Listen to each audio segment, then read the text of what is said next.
Okay. Hello, everyone, and welcome to the BA show, the Blue Abroad show. It's Monday, the 4th of March, 2024. It's regular season BA show, back to regular programming. And first and foremost, good to have footy back. Got Mr. Nick Wishart with me. Hello, mate. G'day, Terry. Nice to be here back with you. Footy's back, mate. Footy's here. Footy's back again. This is us. This is us in our natural habitat. I don't know why we do it sometimes, because it's a fantasy that we have no control over, but we do it anyway. We're ready to ride the roller coaster again, mate. Yeah. No, it's so exciting. We're going to touch on all the things, injury report. We'll just touch on it straight away. First up, we're going to touch on some overall preseason thoughts. We're going to get stuck into this Friday night. We've got updates from the cheer squad about what's happening this year. A lot. And then we're going to end the show with some general season predictions for Carlton and the AFL and wrap things up and start what promises to be a very, very exciting week. We will also need some help. So for those of you who have got your TVs on and your phones out or your laptops during AFL 360, if Vossi does say anything of note, we'll need you all to. I'm dual screening as we speak. Very good, very good, mate. Firstly, can we get a recap on your preseason, your off season? What happened? How'd you go? I think, thanks to my beloved wife, I think I've only watched the replay of the semi-final roughly about 14 million times. Legitimately averaging about one a day at the moment. It's a bit crazy, but and then she'll watch Andy Marr's SEN version of the commentary. Then she'll watch a different version of commentary. Then she'll watch the Fox Footy recap of it the other day. Look, I've enjoyed the break, but as a self-confessed footy nuffy, I'm sure that there's many others in this boat. I am champing at the bit to have footy back. I'm a big soccer fan. I'm a big cricket fan, but there's nothing like footy season. And just when you said, it's actually this week, footy is this week, not this Mickey Mouse preseason stuff. Like the real thing is back this week. It might not even properly sink in until we're at the ground sitting and the siren goes and you have the anthem before round one games and everything. But I'm absolutely piking for it. I can't wait. Yeah. It's the heartbeat and the soul of, I don't want to say Australia. It's definitely the heartbeat and the soul of Melbourne, and nothing 100% compares to the sound and the energy of the MCG. I mean, Marvel's okay, but like the MCG is really where it's at. Yeah. Yep. Yeah, and you only have to look at those games late last year, and it wasn't just the Melbourne game, but the Swans game the week before. Someone from the MCG, I remember, said something to the effect of that Cripps set shot goal against the Swans. He said the decibel reading or something was like the highest they'd ever had on record or something that game. There is nothing like being at the MCG. Having said that, I've got to say that for at least the first 25 minutes of the prelim final up in Brisbane, that place was bouncing. And for those of us heading up, for all the Queensland crew and everyone heading up this weekend, our mission is to try and get that same atmosphere bouncing again and see if we can't go a couple of kicks closer to them this time. Yeah, absolutely. Let's get into some injury news because it's out. Also, I'm just reading some comments. You can't hear us. You can hear us. You can't hear us. I need some confirmation. Can you guys hear us? Or have we been muted the whole time? I need to know. Someone said they also like cricket, so someone heard me. Okay. Audio is fine. Okay, great. Okay, thank goodness. Can you imagine if we did that whole 4.5 minutes on mute?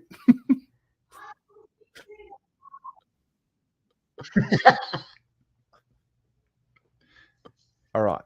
So. It'd be true Carlton fashion, wouldn't it? Absolutely. So we're going to start off. Injury report. It's official. Jesse Motlop We all saw that. Stub toe, jarred toe, 1 to 2 weeks. That's a bit disappointing because he was having a pretty good preseason, Jesse. And yeah, Walshy is the big one. Walshy's the big one. We won't see him together with Wiedering until after the bye, after the round 2 bye. So a Good Friday. Whatever, he's increasing his loads. It's just one of those things. I feel like we have to just get used to it. I feel like it's going to be a career thing. It's good. The reality is his whole career, he'll have to manage it from here on out. Whatever that looks like, hopefully that might not mean doom and gloom, but it's going to be an ongoing thing for the guy. This one's the one that is just the biggest question mark. Marchie, we heard post-viral symptoms last week, or read, I should say. Illness, full training. Don't know when he's going to be available, but it's definitely going to be after the bye. So that one is just an unknown. I don't know. I don't know what that means. I don't know what illness he had, but we just need him in the team. Jack Martin, 2 to 3 weeks from the MCL sprain. MCL, yep. These two, I mean, be the good news. Man. I'll take those two. Yeah. I'm going to be honest. I didn't think they'd be ready. Yeah. And especially if you look, the guys like Motlop and Martin, especially after losing Silvani, but Motlop and Martin's 2 more forwards. You really need Owies and Durden at least available. If they're not playing or if they're playing either way, you need that competition for spots. Yeah, absolutely. And then Murkov. This one is, I mean, I don't know where he's at in terms of his form, but this is a pretty remarkable story considering where he was at. Yeah. I didn't know if football was on the cards again for him, if I'm honest. I had a bit of a chat with Murkov at BNF night. Caught up with him and had asked, how everything's going, because he had only just recently had the surgery not long before that. And his words were he had absolutely no ability to run out a game of football in the condition he was in. And it got to the position where it wasn't necessarily life-threatening or anything, but it was a real burden to his ongoing health. The surgery, whatever they've done, now means that just his aerobic capacity is increased by whatever % now. He's actually able to run out games. And not only running out games, but his training loads and everything. Is he going to be able to get his body into a position where he is physically capable of playing AFL level footy? Do I necessarily think he's going to be in the frame for selection in the first half of the season? No. I think he's coming from a long way back, but just encouraging for the guy. You hate hearing anyone with serious ongoing issues, but especially with heart issues at such a young age, the poor guy. But yeah, it's great to see him available as well. Full training. Yeah. Got to get a full season in the VFL, I would have thought. Yeah, absolutely. Let him actually focus on his form learn, now that learn the craft. Properly learn the craft. Yeah. So that's that. So, couple of injuries is what it is. Panic stations are out. But I mean, at the end of the day, how long can you spend talking about something out of your control before you got to get on with it, right? And we're also not the only club, and that doesn't make things okay. It's still not any easier to walk into a game without Jack Martin, without Sam Walsh, without Jacob Wiedering, without Jesse Motlop, etc. You want to have them available. It doesn't make me sleep any better at night knowing that other clubs have got someone injured. I don't want anyone to be injured. But the reality is last year we thrived off this next man up mentality. And we've got to draw upon that again, I think. Go to the well and find these guys fighting for spots and see who can step up, who's willing to take that next step and take us to where we want to be going. Yeah, no, definitely. What did you take out of preseason overall, high level? Not individual games, but just overall. For me, I was more encouraged, and this sounds stupid, I was more encouraged by what I saw pre-Christmas than what I've kind of seen the last couple of weeks. And that could be the training loads. I know that they were getting absolutely smashed pre-Christmas, and that might be part of the reason why the likes of Walsh and everything have had to be pulled back because they were getting absolutely, blasted, physically blasted, just to get that, drill the endurance into them. But a handful of people in one of the two of the sessions I went to pre-Christmas, I hadn't seen them as smooth and as silky as that in a long, long, long time. Just the way that they move the footy and skill sessions. The other day, Sunday's training session, just kind of worried me a tiny bit. I saw the ball all of a sudden, just kicking drills, the ball's hitting the ground a bit, a few guys running on a lead and the ball going over their head. And I think I saw a video Heath Buck put out about Vossi just absolutely blasting the crew on Sunday because he wasn't happy with either the intensity or the standard that they were training at on Sunday. So, yeah, I don't know whether it's a bit of a tapering period before they kick up again with the real stuff starting this weekend. But,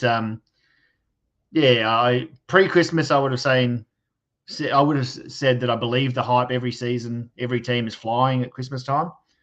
The last couple of weeks, the Pracky games, I mean, they are what they are, but it looked like a few of the same signs of what was our downfalls last year seemed to be the same sort of problems. That transition between defensive 50 and kicking inside 50 was the same problem again. That's still what we've got to work on heading into this year. Yeah. We're not yet a team that is clinical ball in hand. And I think that was the overall part that I came away with. If we ain't bringing that super intense heat for 4 quarters, we're in a bit of strife. We're just like a middle of the rung team. Yep. And I just don't think we're ever going to see that. What we saw in the second half of the year, that level of intensity with the defensive pressure, I just don't know how. It's really hard to replicate that. It's really hard to make. Well, not only replicate, maintain it. That's really hard. For what Carlton did for how many wins in a row? 9 wins in a row, whatever it was, at the back end of the year. That alone is really hard to maintain, let alone trying to back it up again this year. Now that everyone's seen what we can do, they'll be more ready for it and probably try and having their counterpunch toward it. Yeah. I just worry that kick inside 50 I mentioned. I just look at our midfield group and I wonder who amongst the midfield group are a great kick or a great ball user. And if you can't name any great ones, how many good ones are there? Great is a big word. Okay, so how many good ones are there then? I would say Ches. Sure. I think Walsh when he wants to be. I think Hewitt keeps it pretty good without great.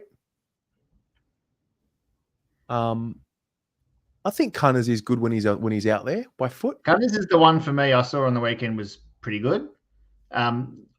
And then if I was to name you our best 5 ball users, I reckon probably 3 or 4 of them are defenders. Yeah, definitely. You'd go for the Sard, McGovern, Boyd, Williams, Doherty. Then you probably got Harry and Charlie as their field kicking's fantastic. But all these guys up down back, maybe is it time for 1 or 2 of them to be pushed up the ground a little more? Zack Williams' return might free up a few of those guys to be a bit more up the ground. I don't know.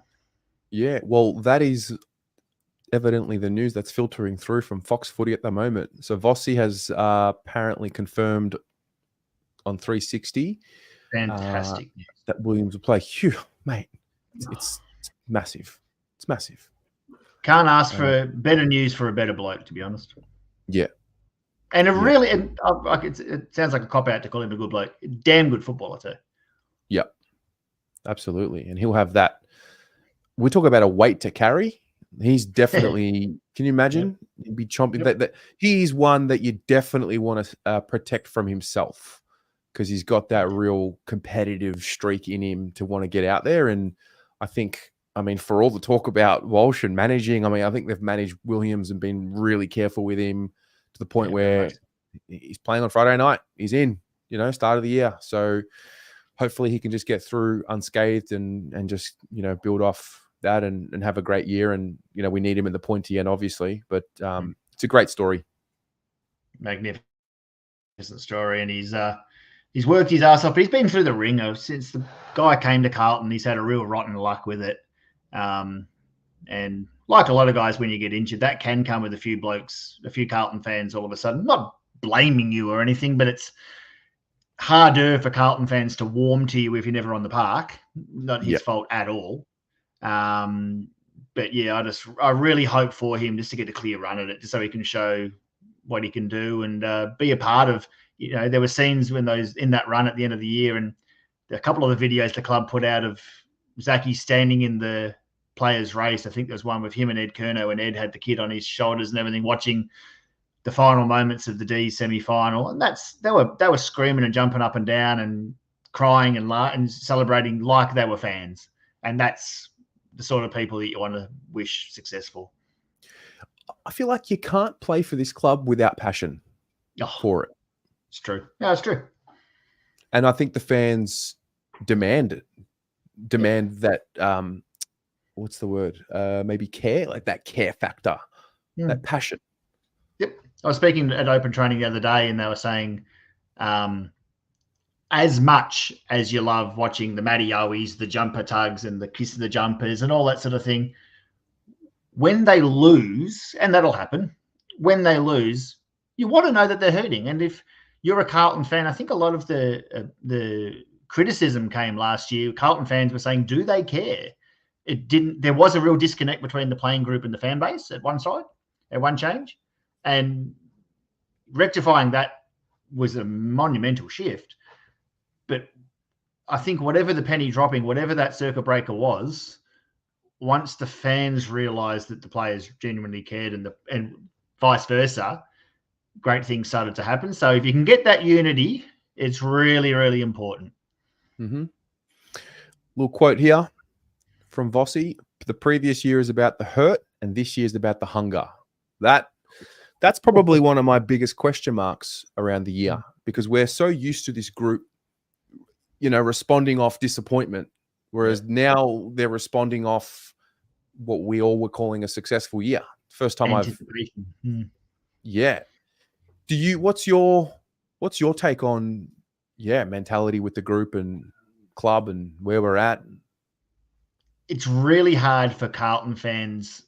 I think there's a bit of a dynamic going on. Half the fan base are assuming that what we saw at the end of last year is what we'll see again. And then there's the other half who are kind of a bit more trepidatious, kind of saying, well, was the first half of the year the anomaly and we're actually this good? Or are we the middle of the road side who just played out of our skin for 9-10 weeks and achieved our absolute potential? It could be somewhere in the middle. We could still be about the 4th, 5th, 6th best side and be a good side without being there. But I think that the fan base are either seeing us as finishing 8th, 9th, or top 3 or 4. I think there's there's no in between. And I'm going to be really honest, I don't know which it is. Yeah. I can't wait to find out. Yeah, I think we've still got plenty to prove before we can put ourselves with that top strongly agree group. Yep. Because they've been there. I mean, Brisbane, Collingwood, Port, Melbourne, if you want to add them there, they've been up there for a few years now. Last year was the first year that we made a little bit of a splash. Yep. I look at us as a 3 to 6th type team. So do I.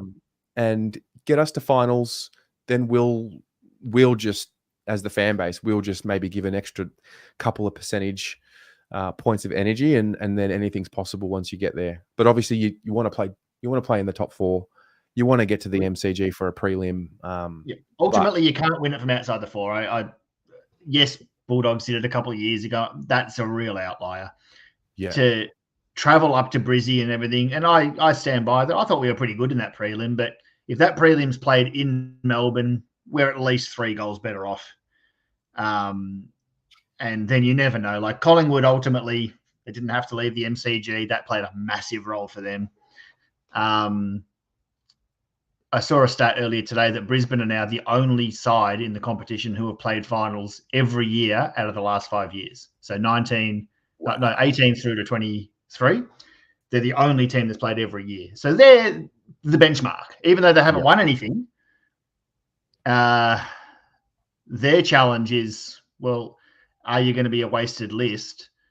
They're not exactly an old list either, which is the real positive for them, but they should be the ones you're looking at saying they're going to be thereabouts. So for us, it's a challenge. This is the mob who cost us a spot in the grand final last year, and Boss talk about that hunger. How hungry are they? There's no excuses in terms of injuries and all this. If you're good enough, you're good enough. If you turn up, you beat them. And if we're meant to be the team we're meant to be, some of us want us to be. If they're going to be that side, there's no excuses this weekend. So I'm curious. I'll ask you and I'll ask the chat, yes or no, or maybe you can elaborate as well. Brisbane's run, that run of 5 years, in the top 4 prelim finals, making a granny. Would you say they've been successful? Or I mean, if that happened to Carlton, would you say that that's a success or a failure? Well, no. They've managed to do it kind of with a bit of a changeover of their list as they've done it. So when I said that they're not exactly an old side, I mean, I couldn't even tell you, is Lockie Neal might be their oldest player on their list right now. I'm not even sure who it is. How many over 30s have they got? They've got no Daniel Rich anymore. They've got no... Ultimately, it's a failure that you play football for one job, for one goal. If Carlton make finals for the next 5 years and win nothing, I think we'll see it's a failure, because when else are you going to find a core group of Curnow, McKay, Wiedering, Walsh, Cripps, Doherty? In another 5 years, they'll all be pushing 30. So you don't get a long window. You got to win it while you're there. Yeah.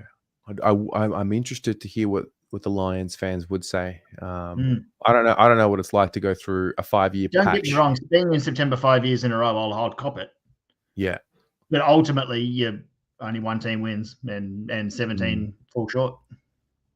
Yeah. So like the Saints, for example, the great St Kilda team of 2000, what was it? 2008 to 10 or something. Yep. Yeah. So you reckon they're a failure? I mean, ultimately, yeah. I mean, yeah. There were 2 bounces of the ball away from 2 premierships, but the ball still bounced twice. That Stephen Milne bounced once, and the year before was, who was it? Kashitsky, and who did the little toe poke? Scarlett, I think, was the toe poke. Oh, in the into Adelaide. They went straight down the other end. They're the ball bouncing either way. They've got 2 flags in 2 years, that mob, but they didn't. Wow. It's so hard. It's so hard to win a flag. Yeah, massively. Wow. And that's why every single thing needs to run well. Injuries, you have to have a good run at it. You have to, home ground advantage means a hell of a lot, especially if you're playing interstate sides. You got to trade well. You got to draft well. You got to get everything right, and you got to peak at the right time too. So true. Hey, I want to bring and add more to this conversation about Harry McKay, because something beautiful has actually happened with it in probably the last 48-ish hours. So maybe 5 days ago, it starts off, or essentially after the Melbourne practice match. We see the articles about Harry and the woeful kicking, and Damien Barrett with his if and then, and Gary Lyon has a go and tells him he should play centre half back, all of that. Good Lord. Then the Carlton content creators, one by one, start going back, and it's significantly a response. Like, between all of us, there's a lot of eyeballs and ears that would be hearing and listening to what was said in retaliation. And I was a little bit angry probably Friday, because I thought that the mainstream did a real disservice to Harry, because I thought Harry was great. He was our best player. What I want to do is I'm going to play. Listen, it's a long video. It's a 6-minute, 55-minute video, but I want to play it because it's Harry himself talking about exactly what the issue is with his routine, what he's doing to rectify it. Because if you haven't heard this or listened to what you're about to listen to or watched it, I think you're going to be missing out on a lot of information going into this year as to what exactly we can expect. So I'm going to play it. Pour yourself a drink and take a listen to Harry talk about Harry. G'day, boys. It's Mitch from Beveridge here. Harry, I just wanted to ask, how have you blocked out the outside noise with, obviously, your goal kicking from last year? And what was the biggest thing you worked on this year to turn it all around? Go Blues. Thanks, Mitch, for the question. I wasn't expecting that type of voice. I don't know what I was expecting. I was expecting a kid's voice, I think. I don't know. After Henry, yeah. Yeah. Thanks for the question, Mitch. Yeah, obviously, I think I've talked about it a little bit across a few interviews in the last month or so, but I think the beauty of being an AFL footballer is in the off-season you get 6 months to go and work on something or work on some areas of your game that you can. So that's a real positive about being in our job. Yeah, obviously last year was disappointing with how I kicked the ball. Like, no secret at all about that. And throughout it, it was frustrating that I knew I was needed a big block of time and work to change a few things technically, which you can't do in season. So yeah, went away, did some work with a few people, and even got it was really cool. It's like, you know how in FIFA and stuff you wear that like full-on monitoring suit and they like look at all your biomechanics and everything. Really, So, you've gone through that? yeah, I went through that. It was really cool. Yeah, that was teed up through the club, and Kev Ball, who was really good with that. So yeah, basically you wear this massive suit with like dots all over you, Little bubbles, yeah. Yeah, and they monitor all of your movements, and yeah, after that kind of broke down a couple of things technique wise, and a lot of it was really good, but it was just one or two little things that had been ingrained for years and years that was going to be important to try and undo. So I won't bore you with all the details of it. I'm pretty interested though. What were some of the big findings for you? Essentially, I got like a little step before I kick, which I'd always known I had, and I really hated watching myself kick because I knew I had this little step. But like immediately before you, yeah, and so it was really cool. So with the data, you could see like your momentum would build up, and then I'd take this little step, and all your momentum would drop, and then you'd try and chase it again. And I've been doing that since I was basically a kid. So over the summer, I've been trying to undo that because really it was, I guess, killing your momentum. So the consistency of your kick was going to be up and down depending on that step a bit. So yeah, it was really cool. Very tricky to try and unwire something that you've been doing for years and years. But yeah, definitely made some good progress on that. Talking with Ash a lot, and always say like it's still gonna be some like teething issues with it, but you're gonna be better tomorrow than you were today with it because you're undoing and you're laying down new kind of patterns in the way you kick. So it's been really exciting to go after something technically, I guess. And yeah, we're looking at it from like the next 10 years. Like this is going to help over the next 10 years as well. Yeah. Obviously there'll be some transfer straight away, which has been really great, and even at training, but knowing that this is going to be really good for the long term. So yeah, as I said, a cool part of the job is being able to get better at a skill or something you want to go after. So that's been really exciting. And then another big element of it was just being really clear what spots you're doing what kick from. Because I think last year and probably in the last few years to a degree, probably playing a bit more on like instinct and emotion on if I want to snap the ball from there versus kind of being methodical with that decision, if that makes sense. So if you were in a spot on the 50 now, have you like categorized each one? Yeah, I literally got a map kind of thing. So we worked really closely with that, knowing exactly where your spots are. So it takes out any emotion, any fatigue, you just know where you're kicking from, and that takes out any kind of I guess stress or emotion or anything from that decision because you already know. So that's probably been the two areas, and I'm going to stress that you're going to miss, and I think the best kickers I've ever kicked at 7 out of 10, which is always going to be an understanding that you're going to miss shots, but trying to bridge that gap and kick really consistency, regardless of if you kick them or not, is something going after. So yeah, it's been really cool, and I'm going to stress again, I'm going to miss, and there's going to be some little teething issues, I guess, but excited about getting some change towards it. Yeah. With the momentum thing and the step, how does that impact the accuracy? Is it because you're bringing your leg across to get that momentum back? Yeah, so essentially like you're trying to get all that momentum you just lost in that last step. So exactly right. Your body twist, your leg comes across. So you do these things that kind of, in order to get momentum back that you've just lost. So you talk about momentum being a gross movement. So with little parts of your technique are off, say your ball drop or whatever, if momentum being a gross movement, like that saves a lot of things. So you want momentum being, I talked about like with golf. So no matter what situation, they're really strong usually off the tee because it's a gross movement, big momentum. But when putting, which is really intrinsic, that's where they find more difficult because it's, more detailed and intrinsic. Yeah, so more finesse. Momentum as a key concept is really important. So yeah, it's been fascinating, and it's really hard to like at the start, it was really hard to undo that step, if that makes sense. Yeah, but, it's great. Do you find yourself, let's say you got 10 shots at training, well, one or two of them you'll put your step in just naturally, or that's it, the ultimate focus, like I'm not stepping regardless of the end result? Yeah, I think at the start it was literally doing doing that your routine without even kicking the ball, just to try and like break that cycle of that step.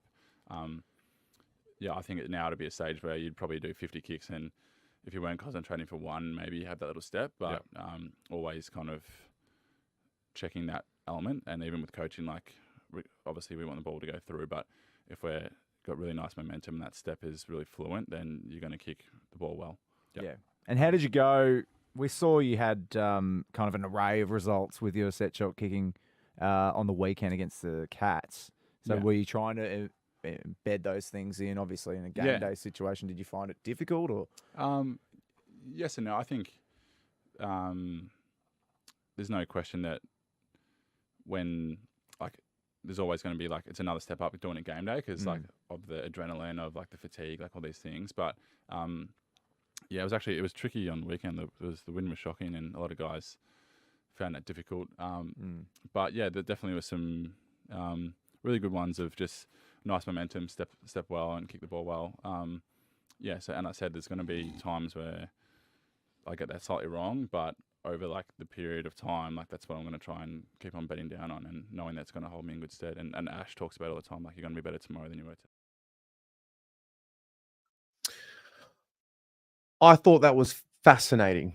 And I don't think you get such an insight when he's being interviewed by a mainstream media outlet. And that's why I love independent media, because he's in his own comfort zone and he can just talk openly about it. And that little step before he kicks it is obviously ruining his momentum. I just thought it was interesting to get that insight, detailed insight. You're on mute. I wanted to make sure I was quiet for Harry.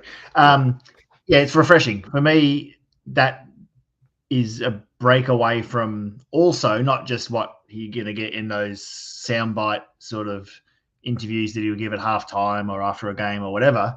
But it's also not necessarily we're going to throw Harry out to do a media doorstop or anything where we've already got a more managed sort of media of here's the lines, here's the quotes that we want you to drive today, here's what we want, the messaging that we want to drive home to the fan base today.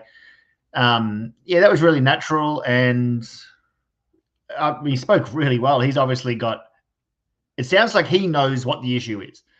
You'd be more worried if he goes, oh, we did all of this and we don't know what's going on. They've identified an issue and now they're working on that.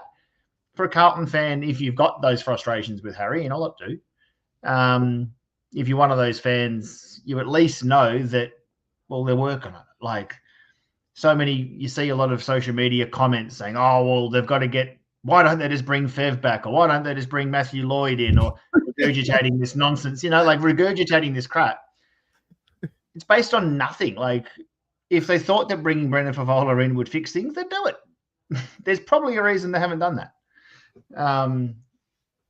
And hearing Harry speak about it, he's very well spoken, young man. I think I like his podcast. I haven't listened to a hell of a lot of it, but he speaks really well, and he seems like a really smart footballer as well, in terms of his footy smarts. Yeah. Well, I mean, he won the Coleman Medal with this thing that he has with his routine, which is interesting. And I think also with Harry, I think this is the first time in his career that I can remember him coming under, scrutiny to an extent, because pretty much until before last year, you've got his first season, we didn't see him in 2016. Then he played 2 games in 17, and we all were crying out for him. But I remember they were looking after him because they wanted to protect his back from memory. Yeah, he had a few strains, yep. Yep. And then, Charlie had obviously come on and showed that he was a little bit more advanced at the time, 2018. Charlie gets hurt 2019. Then all of a sudden the pressure was kind of off Harry because no matter what, we needed him. And he actually did a really good job. And then I think Charlie coming back and being Charlie again has now put the spotlight onto Harry and got a bit of criticism last year, and fair enough too, because we need him to be better than what he is. And I think he knows that. And so now it's just about working through it. He's 26. He just turned 26 in December. So I feel like we've got enough. Yeah. I mean, so I'm excited for him. Oh, yeah. And similar vein to someone like Charlie. When Harry McKay is on, he's bloody hard bloke to man up on. The height, his speed on the lead. You know, there's not many guys in a contested situation that can chop him down. He's like a big sequoia tree. You can't get him down. And if he's got his kicking boots on, he's bloody electric to watch. And the crowd they get up, I think, possibly because of the nervousness around some of his set shot routines. When Harry kicks him, the crowd get louder, I reckon. Yeah, definitely. He probably didn't have that because there was a bit of frustration. Everyone wants him to kick it the way that they want him to kick it. And I think now, if he starts slotting them through, because we've gone through this period of lack of confidence, I'd like to think that it will have a bit of extra noise to the crowd as well. And I'm hoping that Carlton fans, and you were bang on when you said like the Carlton content creators and all the fun we were poking at the Barretts and all this sort of crew. I really feel that there's a galvanization, Carlton fans rallying around one of our own. Not just Harry, but there's a few other guys that have copped a bit of crap in the media. And if you come after a Carlton person now, Carlton fans will, you go for the bull, you get the horn sort of thing. And I really want to hear on game days, Carlton fans, if the bloke's having a set shot, I don't want to hear the Carlton fans the ones making the noise while he's having the set shot. I want to hear them getting around him after he's kicked the goal. That's where I want to hear the noise. So it's a call to arms of sorts. Carlton fans rally around this bloke. He's obviously, based on his discussion there, confidence will play a big part in this for him. And if we can be that 1% extra, let's do it. Well, Harry kicking, the idea of him kicking 50 goals, even 45. No, we'll say 50. That's 21 more than last year. Doable. So doable. Yeah. And also, he helps Charlie. He helps Charlie when that double team situation comes. And they like kicking. Well, and I mean, that's the perfect example. You spoke about the double team. People got on Charlie's back about his final series. When Harry went down in that Sydney game, after that fact, Charlie had 3 blokes hanging off him. In the Melbourne game, Stephen May was probably, Oliver was good, but May took him however many intercept marks because he and Leafer just tag team Charlie and we're having fun with the poor guy. Charlie just couldn't bring it to ground. He's such a better player with Harry there. And likewise, how many times do you see one of them delivering the ball to the other? There was that game up on the Gold Coast where Charlie took the ball at about 70, does that whole wheel around, Pagan's paddock, boots the piss out of it into space. Harry runs into the open goal. Harry was laughing as he's running in, seeing the ball like on a platter for him. He genuinely was giggling as he ran into the open goal, just thinking, what service we got there. So they definitely feed off each other and are better players when the other one is there. Mm-hmm. Very few teams have one player of their caliber. We've got 2. It's a weapon, and we've got to utilize it. We've got to, that's true. This is actually spot on here. Carlton fans and Harry remind me of when you pick on your little brother, but if someone else does it, you stick up for him. Yep, bang on. Michael, bang on. That's perfect, Michael. Hilarious. Okay, listen, let's get to business, mate. Let's get to business because opening round's Friday night. Can you run us through what it looks like game week this week for Cheer Squad preparing for an interstate trip? It all formally kicks off for us tomorrow night. Banner night is tomorrow night, so we're all back at the club tomorrow. And that for me is one of my favorite parts all year.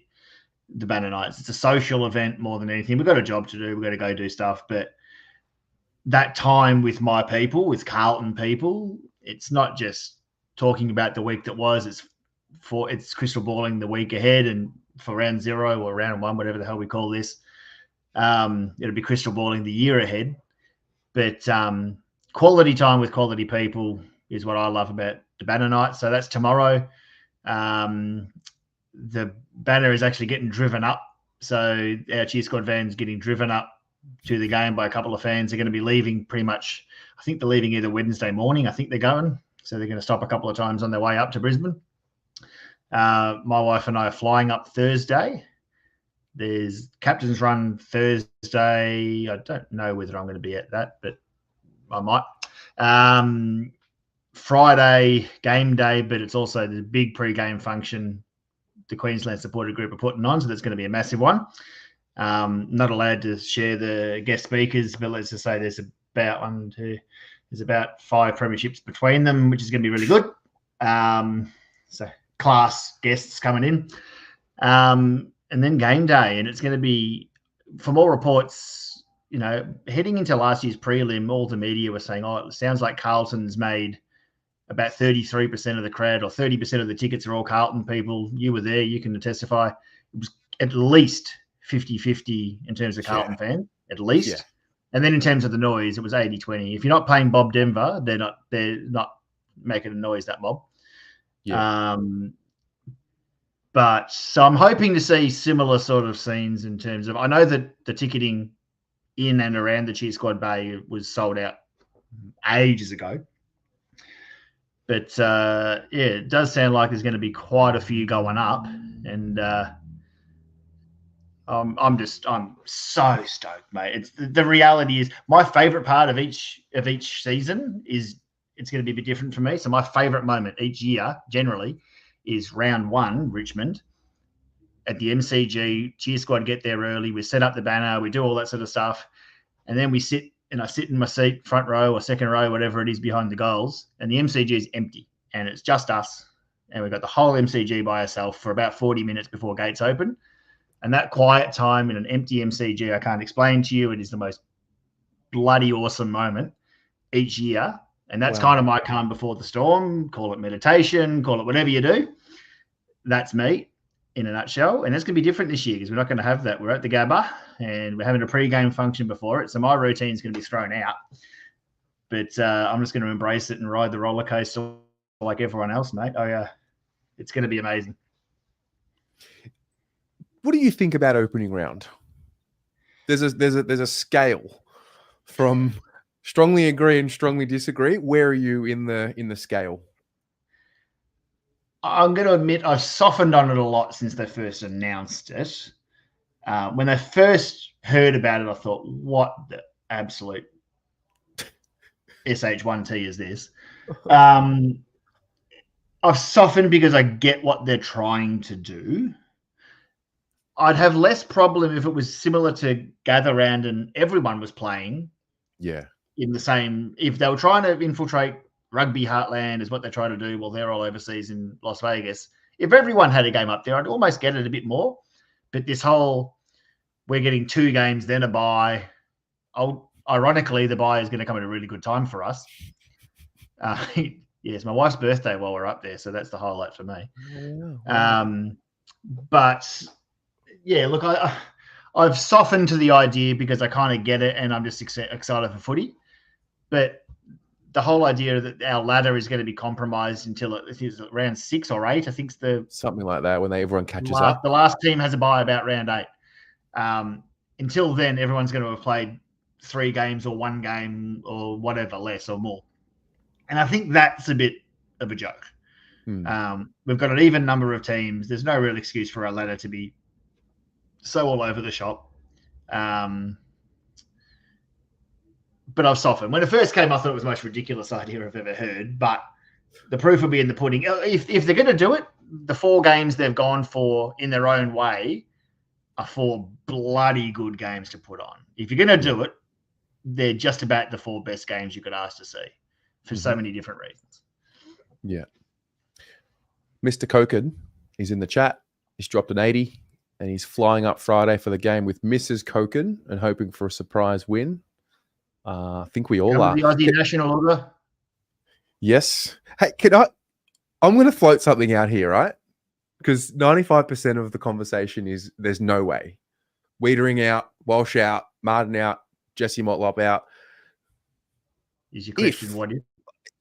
Like, call me crazy. If Brisbane are not as sharp as what they usually are on Friday night, as what they usually are at the end of the season, and we get it done, does the lid come off? Is it almost too much and the lid comes off? Yeah. If I think a lot of people almost expect us to lose this and then roll Richmond.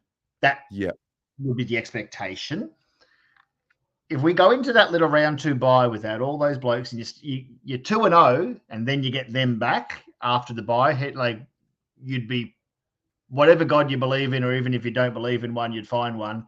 You'd be praying for North Melbourne Good Friday if we're 2-0 walking into it, because the lid will be so off. It'd be in the stratosphere. It's where I'm watching this week go is we lose, sack Russell, we win, lids off, can't be beaten.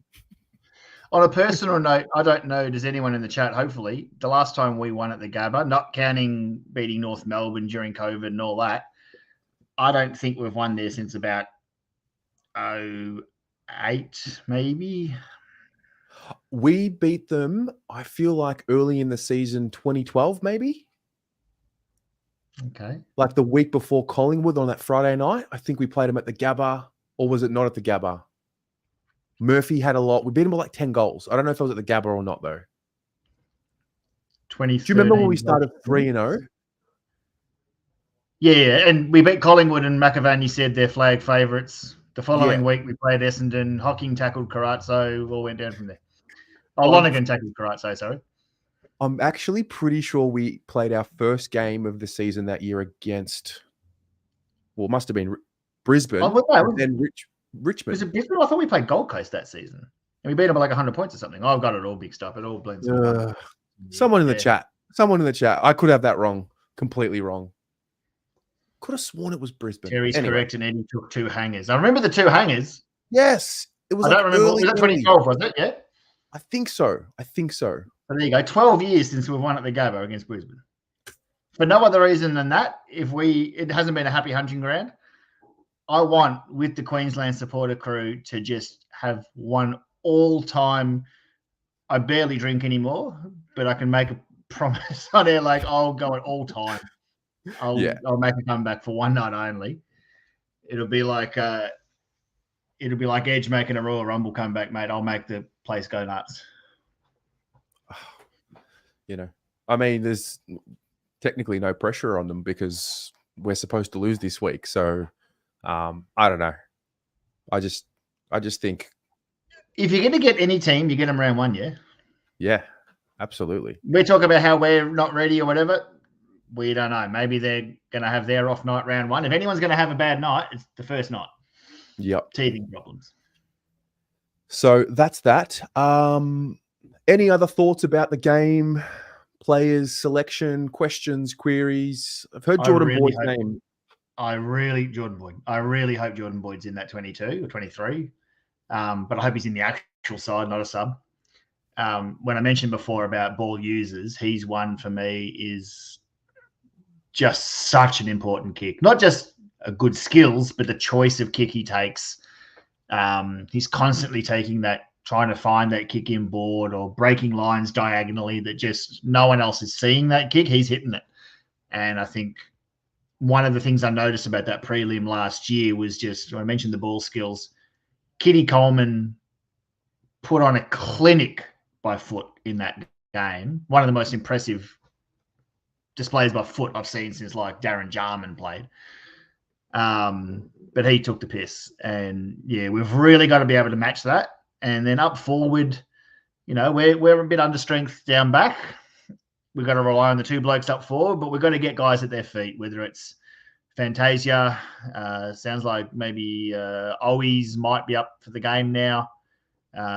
Fogarty, Cottrell, we've got to get everyone at those guys' feet, because I think to beat Brisbane up there, you've got to kick a good score. You've got to, you got to get close to kicking 100, but you've got to at least be scoring 80 plus to beat them, I reckon, up there. So we've got to have our kicking boots on, I think.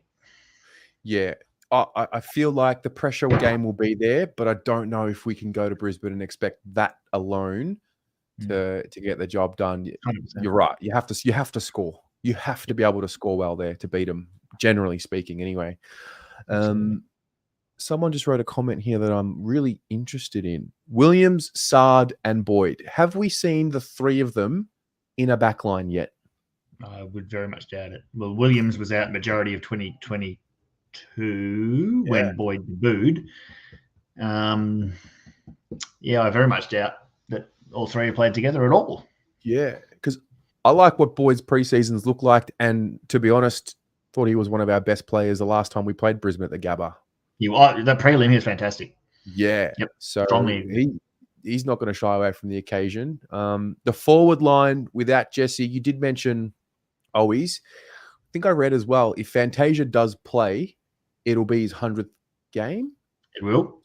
Wow. Yes, it will be. Always would be his 50th. When Walsh is back will be his 100th game.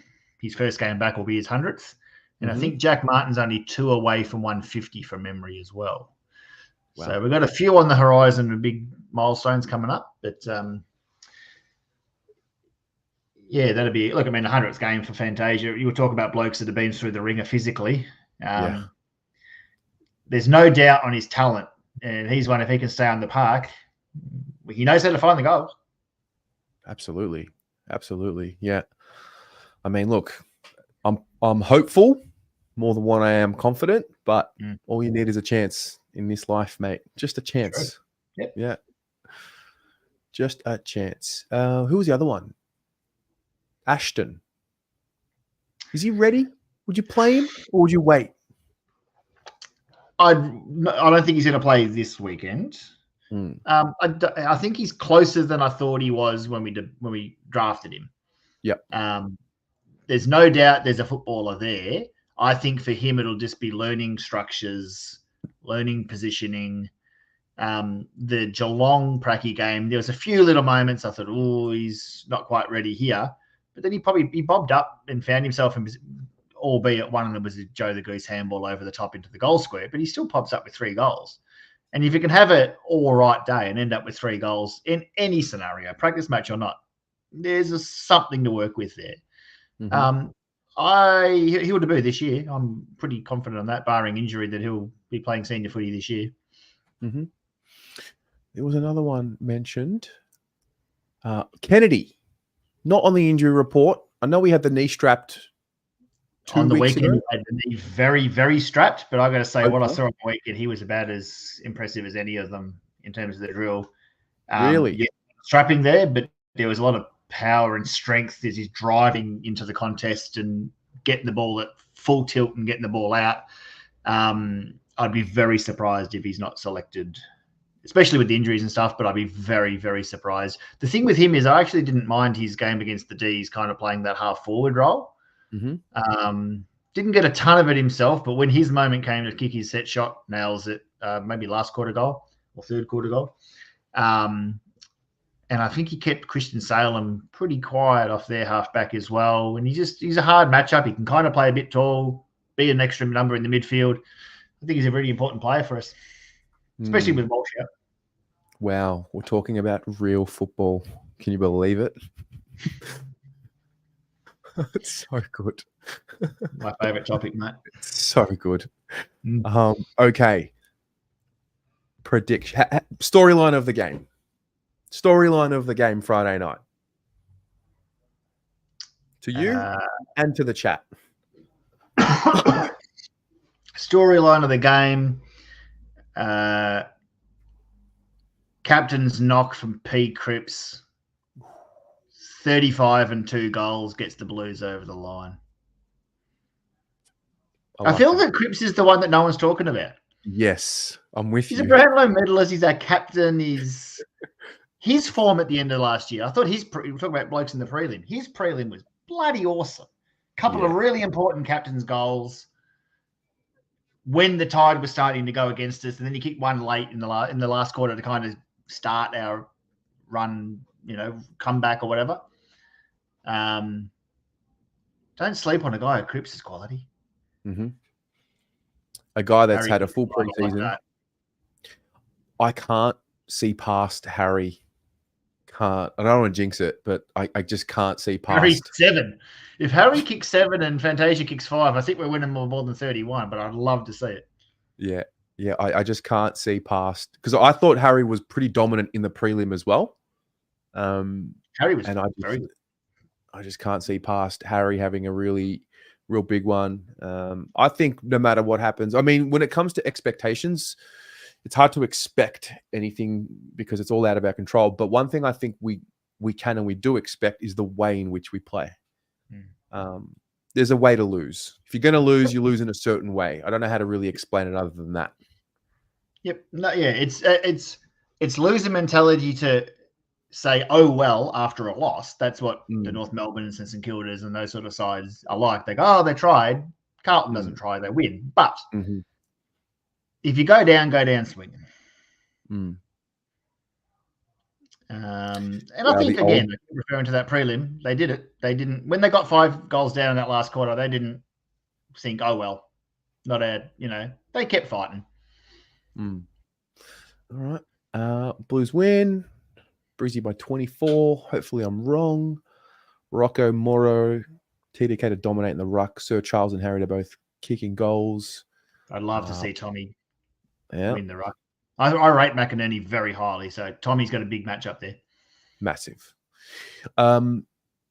Because of who is their ruck combo? It's McInerney and Danaher jumps in there. So that's what we're trying to probably replicate with Harry. Yep. Danaher only takes a couple of centre bounces, but his mobility around the ground, Harry's got that. Just my only worry with Harry in a centre bounce is when the ball hits the deck, what's he going to offer me? Can he get that extra follow-up, clear a path? Cruiser was the tractor because the ball hit the deck and he'd just burrow away through for those mids. I just want to see, can Harry do that? That's where he's got to show me he can be that backup. But yeah. I like these chills. Harry shows Watson what's on with 4 goals and brilliant field kicking. Right. Very good. Very, very good. Okay. Now we're going to zoom out to some predictions. But before we do that, let's talk Cheer Squad tipping. Hey, let's talk Cheer Squad tipping. Now, I'm going to put a link in. Well, what's the best way to do this? Just cheersquad.com.au? CarltonCheerSquad.com.au. Yep. And then /shop is our direct to the tipping. Okay.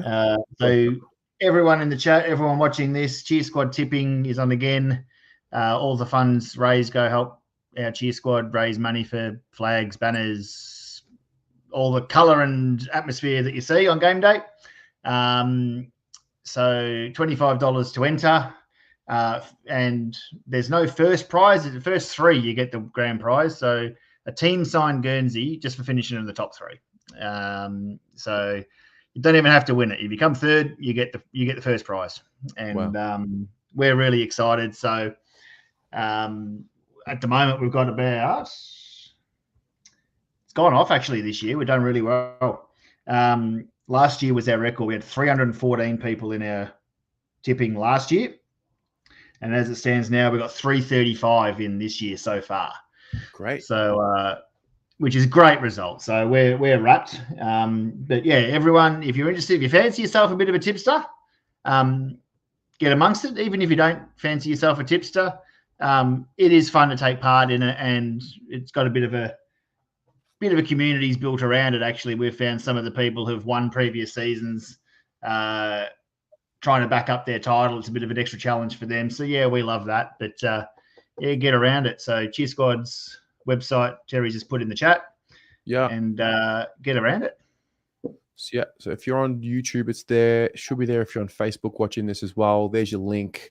Let's get to 4. We can get 400 people playing in that Cheer Squad competition. Surely.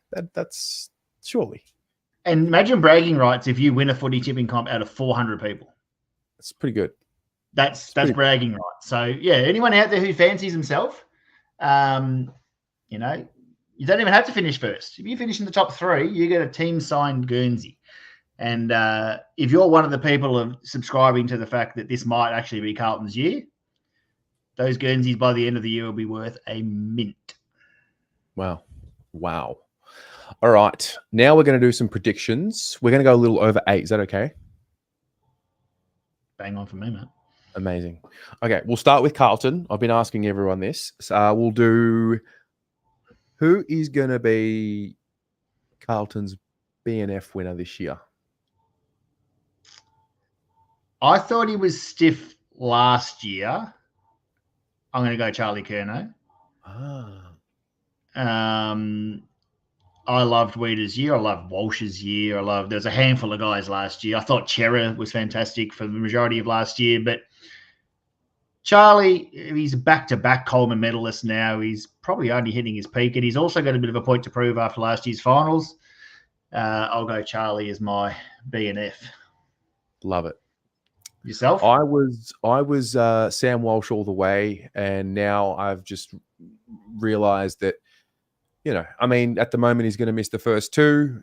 Well, he nearly won it off 18 games last year. True. So I've also watched a bit more of the preseason and seen who's moving with a lot of confidence. I can't split Harry and Patrick Cripps. Can't split them. Now, if Cripps wins it, now how many has he got? Has he got 3 to his name? Or 4? I think 3 or 4. Yeah, I think 3 or 4. So only Nichols has got 5.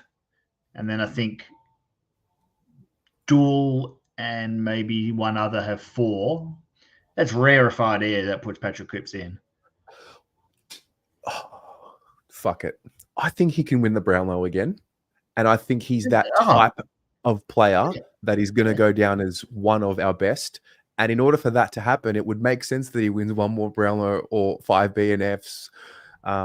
He just looks really healthy. Yeah. No strapping on the knees. No strapping. Yeah. First thing I noticed on the weekend, I was talking about Kennedy strapping. Cripps had nothing on him, and what a beautiful sight it is. Yeah. So long may it continue. And then Harry's the one where, Charlie's obviously done his. I mean, they've both evolved. They've both developed. Charlie's now moved into this leadership role, which I think we'll see him play a little bit more with a selfless edge. Not that he isn't selfless, but even more than what he already has, because that's leadership. Leadership for me, anyway, is your ability to empower others to get the best out of themselves. And I think it's all set up to get the best out of Harry. Charlie will be fine. Charlie will get his, even on a bad day. Harry's the one that if we can get him, upwards of 50 goals as well as whatever else he does, then we're so hard to beat. So one of those two for me. We just saw in the chat that Cripps has 4 to his name already, equal with Dool. Okay. Only 1 behind John Nichols. Nah, already in rarefied area. Like it's named after the bloke with 1 more to his name. It's this year, because I think after this year, other people will start winning them. Yeah, I not that we think the rig is on, but I would argue that if he ever tied with John, that he'd probably not find himself getting another to his name. If that makes sense. Yes. You can't have anyone overtake John Nichols. I don't know if that's speaking out of turn or not, but no, that's fair. This does also make sense. We are a team that, they're probably going to take votes off each other because there's so many of them that can draw that attention. So that's kind of what we want to see. Is that totally? We want across the board contributions. So that's a good call, John. Yeah, I like that. Yeah. Fair call. All right, most improved or breakout. One of them. Ollie. True. What I've seen at the end of last year, all through last year, I've been on him since early, but not just because of his physique, but there's something, a bit of a mental edge to his game. Reminds me of Cade Simpson. And I think he's going to be a genuine, good 200-game plus player for our club. In his preseason, I thought he was one of our better players on both games. Just competes. Big fan. I like that a lot. He definitely plays with that soul, spirit, like that. The thing that we loved about Jack Silvani and the way he goes about it, Ollie plays with it. But he's just in the way he trains. No, I like that. Some good ones here. Ollie, we've got Fogg, Durden. Big fan of that. Big fan of Fogg. This Kemp. The guy that I picked for this one has not been named yet. I think it's Cunners. I hope so. Finally see. You know who we used to say, oh, one day if he just gets a preseason under his belt, he's got it. He did it. We touch wood. Everything, all that shit. He did it. He did the full preseason, and I think that just lends itself to him having a consistent year. Yeah, pay that. Yeah, and I think he is someone that can give us that X factor in the midfield that we talk about. Bit dynamic, bit of speed, bit of burst. The things that we used to love about Paddy Dow. Yeah. That first 5 meters of pace that Cunners has. I'm not going to go as far as saying it's Judd-like, but like that first 5 meters explosiveness is a point of difference in that midfield. Yep. All right. Now we're going to zoom out and go into the AFL. Let's go Brownlow medal. Who is going to win the Brownlow medal? Well, you've just told me it's Patrick Cripps. But I've already told you it's Cripper. Look, I am of the belief that it's hard to split between two for me. I think the best player in the competition is Marcus Bontempelli. But I also am of the belief that as much as a few fans thought he got robbed of votes last year in the Brownlow, it pains me to say the bloke's a Collingwood player, but Dacos is in a rare breed. And he's only 21, whatever he is. He was really robbed last year, so I don't see them losing it too many games. But I'd love to see Errol, but yeah, Dacos or Bont for me. Yeah, I love Errol. How do we get him? Too. How do we get Errol? Big Carlton fan growing up. I know we said that a lot of things. I know. Now the Turkish Airlines are on board, flying into Melbourne. We can get some connections. Luke Sayers is a well-connected man. Surely we can. Yes, Mr. Koken. He's also, well connected in the Turkish community. I think we can maybe pull some strings. Please. Hopefully, we're going to do everything. Maybe one day. Okay, that's Brownlow. Then the next one was top 4. Who's in your top 4? I've got GWS. I think they're a genuinely good side. And I just see them getting better and better. They've got a few blokes coming back from injury from last year as well. I've got Brisbane Lions. I've got the Pies. And my 4th pick is kind of split. I've got Carlton/Sydney. I can't split it, 2 of us. I think the top 4, it just depends. Like there's a couple of games last year. We lost the Essendon game. We lost to St Kilda. There's a handful we let slip. In hindsight, Gatherand was an aberration. There's a few of those games that you really would like to have back. You win 1 or 2 of them, you probably get the 4th spot. But we just got to, while the injuries are there, just got to get some wins on the board early because we saw last year it matters at the end of the season. Yeah, absolutely it does. Yeah. Yourself? I did Brisbane on top, Collingwood 2nd, Carlton 3rd, and Port Adelaide 4th. Power. I don't know. I mean, I'm already starting to question myself. But Power have gone all out with their recruitment. It's kind of now or never. Like, yep. They've really loaded up, thinking they've got a tilt. And, good luck to them. But, just up forward, I think they rely on Charlie Dixon a lot. And still a bit too much. But, no, they're not a bad side. I'd die for their midfield as well. Yeah. Yep. I haven't got this in the list, but just for Carlton again, how many wins? How many wins can we do? Have you done this? How many did we get last year? 13? 14? 13 and a half. 13 and a draw. We had the draw. In that case, my pass mark would be 15. 15. Yep. I went through a lot. I've done it a couple of times. It's conservatively 16 wins. And I think we can win up to 17. Yeah. Well, we sometimes feel embarrassed to be confident, and that's maybe born out of decades of disappointment, and that's normal. But I think we've got to embrace this feeling. If we're going to be, confidence and arrogance are different things. We've got to, I don't think Roger Federer or Serena Williams or Tiger Woods ever played a single game of whatever they were doing thinking, I don't like my chances today. Or, confidence breeds success. Mm-hmm. Do we know the current CFC I membership do. value? Okay. So all I can tell is it's embargoed until game day. It's going to be on our banner. Oh.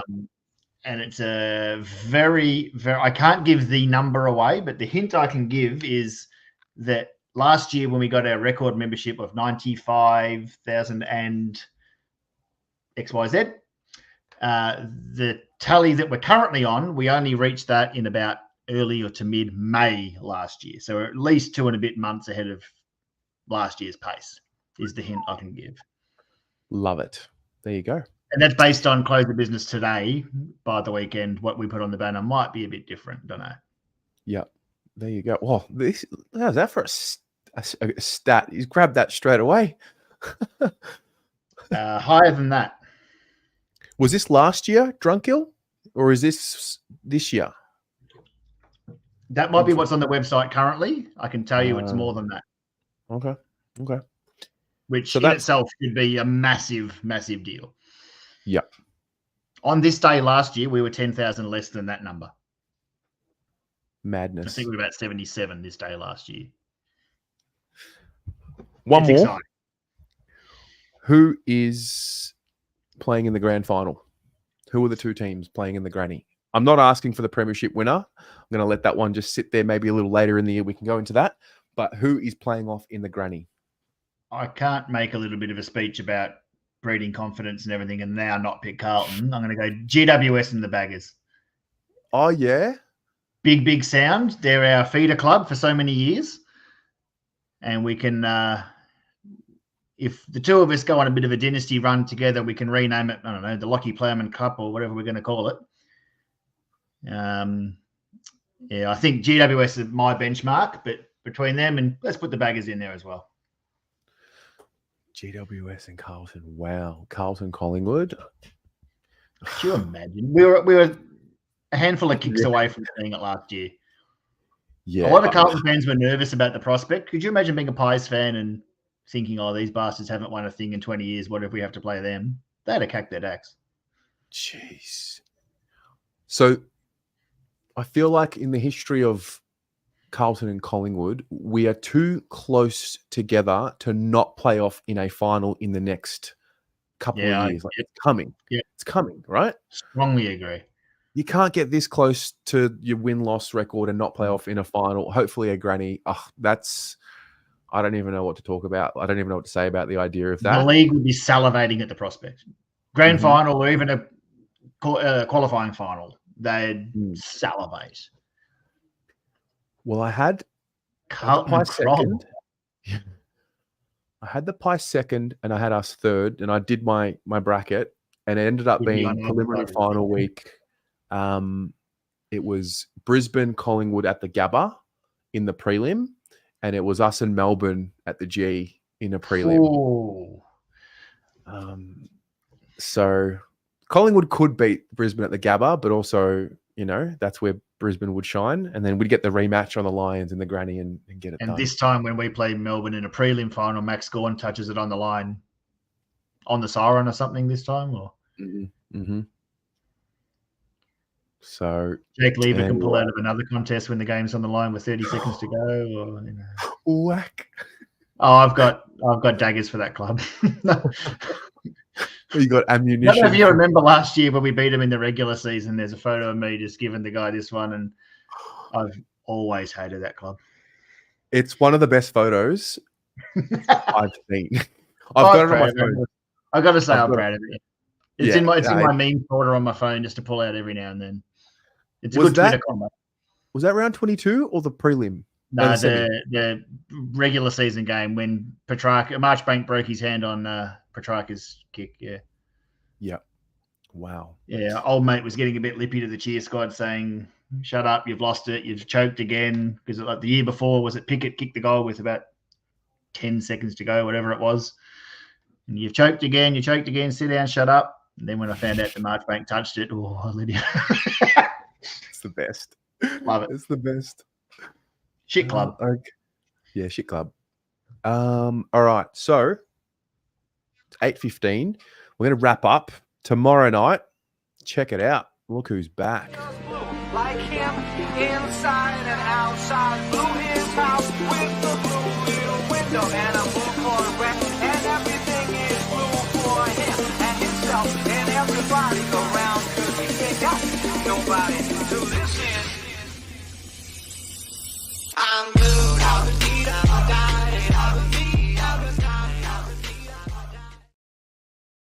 Alrighty, the Jumper Punch is back. They're the one show that hasn't returned yet, so they're back 7 p.m. tomorrow. Business. So as now usual. they're back. It's a full quota then. Everything's back to normal when resume normal programming. Yep. We are aligned. We are adding the navy blue corner this year. They will go on Wednesday, depending on when our game is. If it's a Thursday, we'll figure it out. But generally speaking, that's a Wednesday night. Teams is back. Watch along is back. Fan cams are back. Ari and I are also doing a new show together. It's going to be called Reflections. And essentially what we're doing is it's a pre-recorded video, and he's going to bring a memory of the team that we play against. So in this case, it's Brisbane, a core memory. I'm going to bring a core memory against the Lions, and those of you at home can bring along your core memories as well. So we'll do that every week. It's recorded. I might put it out tomorrow. Let the show tonight sit. Got the preview out. George Hewitt interview is out, so there's plenty to get through before. By the way, oh, Georgie boy, I'm a big fan of George. Different cat, but big fan. I love the fact that I got to tell him that I love that he doesn't have Instagram or use Instagram. Yeah. All business. So No, I remember meeting him when he first came to the club and having a bit of a chat with him, and he shared more. He's not a big sharer. I don't feel he's a big sharer. But what I did get out of him talking about his, I don't know if he's got more than one kid, but his kid at the time, and just sharing stories about family and that sort of stuff.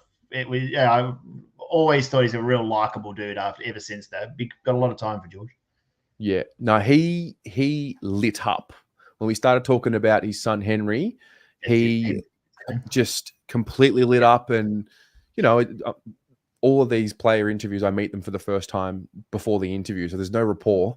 So you got to try and find it in the interview. And the minute we started talking about Henry, he just lit up. And big family man, keeps it simple, works hard, honest footballer, and it was a good chat. You subscribe to the thing of a team's maturity kind of goes hand in hand with the players' individual, like they all become fathers, and as that sort of evolution, do you subscribe to there's a legitimate, tangible thing in that? Because I can kind of see it.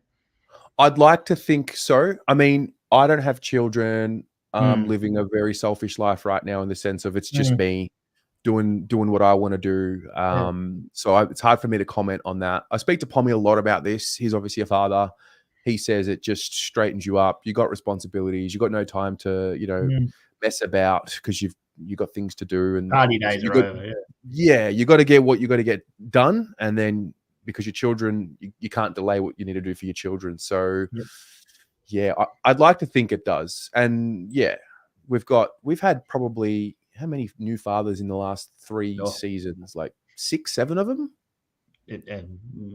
Probably at least 6 or 7, yeah. Yeah. So that's that. It's the daddy. Well, it's the daddies of Carlton. Daddy baggers. Yeah. Weather, humid. Do we know anything about the weather this Friday? I have a feeling it's meant to be hot and potential for rain. Rain? Potential. Oof. Let's have a look. If Friday, 27 and cloudy from what I see. Okay. 81% humidity. Oh. My eyeliner will be running. Yep. All right. So that's that. Hey, Nick, mate, thanks so much for coming on tonight. Thanks for having me, mate. I love the chat. Love the baggers. And it was good fun. Good fun. Thanks, everyone in the chat as well. Getting around it. And go the Blues. They'll see you all on Grand Final Day again, eh? See you on Grand Final Day. Don't forget to enter the tipping competition. I'll put the link in one last time just so we can finish on the link. So make sure you click this link, get inside the tipping competition. Good luck and good night, and go Blues. Go the Baggers.